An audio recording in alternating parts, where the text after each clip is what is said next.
Morning students, today we are going to study about dishonor of a bill under bills of exchange. Dishonor of a bill is a situation when the acceptor of a bill does not pay the amount to the holder of the bill because he might become insolvent. Insolvent is a condition when his liabilities may exceed his assets. In such cases, the holder of the bill, when he is not in a position to recover his amount, may present this bill through a notary public. Notary public is a person authorized to perform some legal formalities, and while recording, the notary public might record the following matters. That means, what was the date of the dishonor, the reason for the dishonor, if any, and actually whether the bill was dishonored. For making this note or recording, the notary public might actually charge some noting charges from the holder of the bill. The advantages of noting is that it is an evidence of dishonor. When the bill is dishonored, entries are passed in both the books for the dishonor of a bill under the four different situations we have discussed. So, in this illustration, the bill is retained by the holder of the bill till the date of maturity, and let us see the accounting treatment when the bill is dishonored on the due date. Amar sold goods for rupees 50,000 to Bhaskar, and Amar is a drawer and Bhaskar is a Roy, and he drew a bill on Bhaskar at 3 months for the amount. The bill is duly accepted, but it is dishonored on the due date, and for that Amar pays 1000 as noting charges. So let us see the accounting treatment over here. The first entry will be passed on January 1, that is Bhaskar account debited to sales. Amar is a drawer over here, and the bill is of 50,000. Then Bhaskar accepts a bill from Amar, and Amar receives a bill, that is bill receivable to Bhaskar 50,000. But what happens on the date of maturity is the bill is dishonored. In such cases, you have to reverse that entry. The entry would be Bhaskar account debited to bills receivable, and since Bhaskar is the drawee and Amar is a drawer and he is the holder of the bill, he presents this bill through a notary public, and for that he has to spend 1000 as noting charges. So that 1000 will be credited to cash or the bank account. Let us see now what journal entries we will pass in Bhaskar's journal, who is a drawee over here.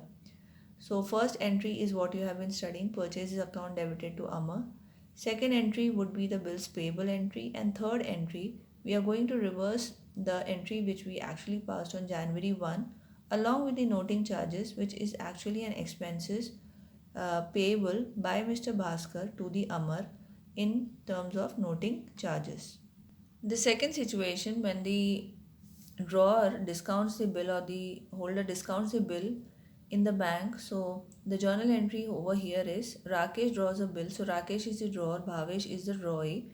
The bill is worth rupees 20,000 drawn on 4th September for 4 months. And since Rakesh, the drawer, discounts the bill with the bank at the rate of 12% on 7th October, and the bill is dishonored, and then this matter is noted in the notary public, and for that Mr. Rakesh spends 300 as noting charges. So what will be the accounting entries?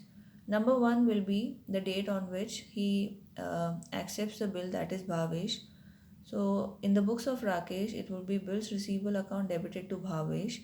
And then October 7, Mr. Rakesh, the drawer of the bill, visits the bank and discounts the bill. For that, he pays 12% on that bill. So this 12% is calculated for 3 months, because he is only 3 months are remaining for the bill to mature. That is, if we compare from October 7, only 3 months are left for maturity of this bill.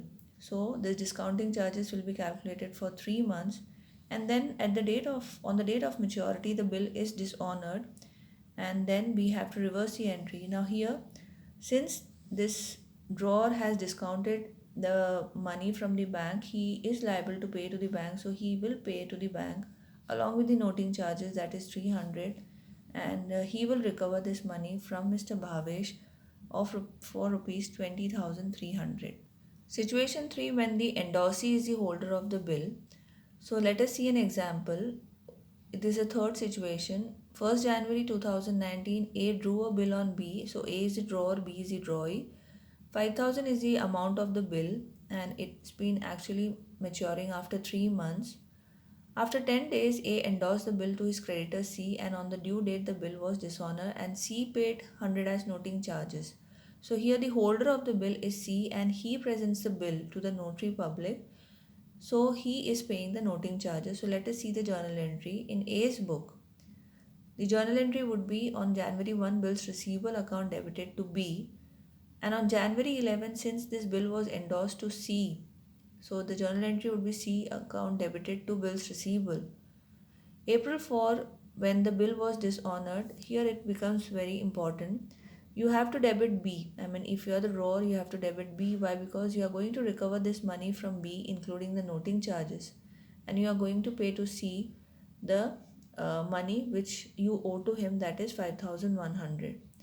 In the books of B, the normal journal entry on January 1 would be A account debited to bills payable for 5000, and then April 4, when the bill was dishonored, that is the date of maturity, the journal entry would be we will reverse the entry, and with noting charges he is supposed to pay Mr. A 5100. When it comes to the books of C, the accounting entries would be on January 11, when C received a bill from A, it would be bills receivable account debited to A, and on April 4, the on the date of dishonor, the journal entry would be A account debited to bills receivable and to cash account, since he is the one who presented this bill in the notary public. So A account debited to bills receivable to cash account.